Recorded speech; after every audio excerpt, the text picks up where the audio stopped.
Money. We all think about it, work for it, spend it, save it, and sometimes even stress over it. But when it comes to our spiritual walk, have you ever paused to ask, what did Jesus really teach about money? Was he against being wealthy? Did he call everyone to give everything away? Or was there a deeper message, one that speaks to how we manage money rather than how much we have?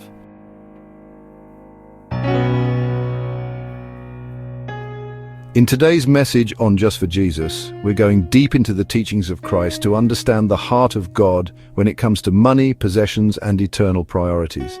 You might be surprised by how practical and transformative Jesus' words really are. Jesus' teachings on money were never about condemnation.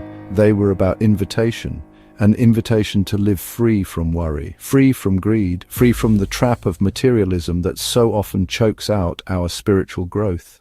Jesus knew that money itself isn't evil. In fact, it can be used for great good. But he also knew that the love of money can be dangerous. It can distract us, divide us, and even deceive us.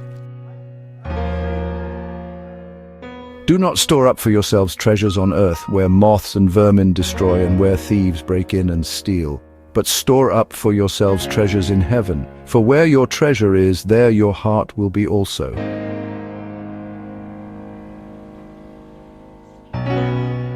Right here, Jesus reveals a foundational truth. Our heart follows our treasure. Wherever we invest our money, our attention and affection soon follow.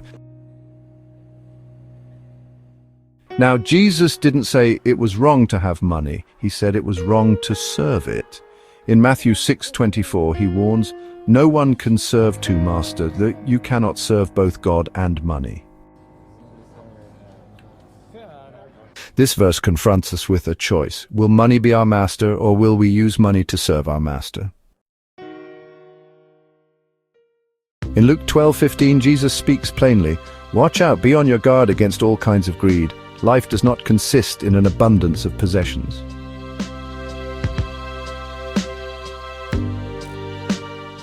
Greed comes in many forms. It's not just for the wealthy. Even those with little can be consumed by a desire for more.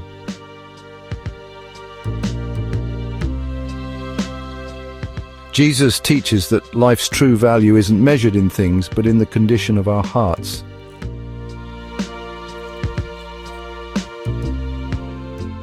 He followed that warning with a story, the parable of the rich fool in Luke 12:16-21. A wealthy man stored up a fortune, thinking he was secure. But God said to him, "You fool, this very night your life will be demanded from you. Then who will get what you have prepared for yourself?" Jesus ends by saying, this is how it will be with whoever stores up things for themselves but is not rich toward God.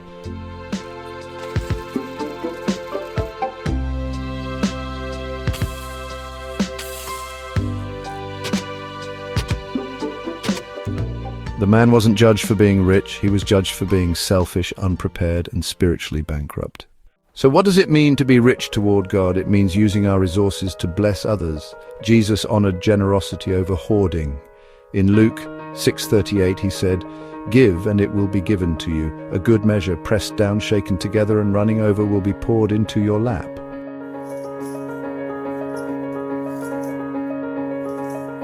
Jesus taught that generosity unlocks abundance not just financially, but in joy, purpose, and peace.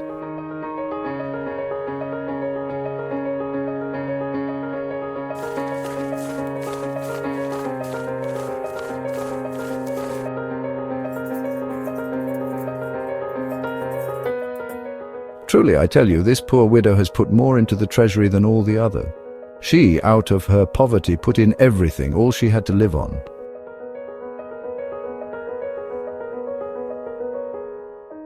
God doesn't measure our giving by how much we give, but by the heart behind it.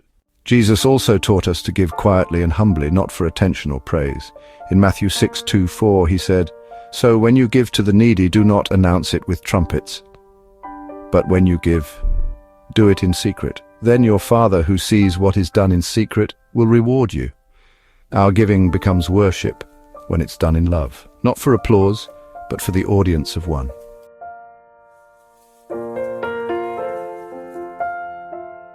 Now, does following Jesus mean we must take a vow of poverty? Not necessarily. Jesus had wealthy followers, like Joseph of Arimathea, who donated his own tomb for Christ's burial, Matthew 27:57-60, and women who financially supported his ministry, Luke 8:1-3. Wealth isn't the issue, the heart is. The Apostle Paul later wrote in 1 Timothy 6:10, "For the love of money is a root of all kinds of evil."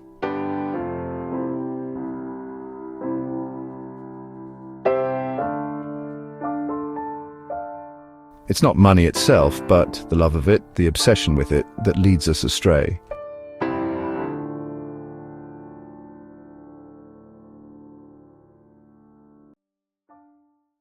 So what does Jesus want from us today in a world where money drives almost everything?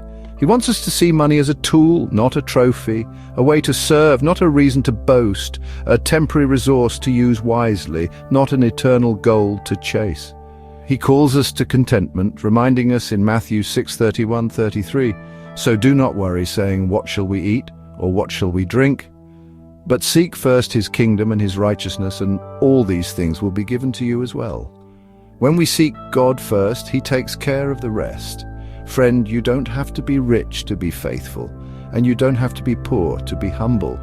You just need to keep Jesus first, and use what he's given you to bring him glory. Today, take a moment to reflect. Am I using my money to serve God or myself? Am I trusting in wealth or trusting in the one who provides? Let's be the kind of people Jesus described in Matthew 25:21. "Well done, good and faithful servant. Come and share your master's happiness." Share in the comments below.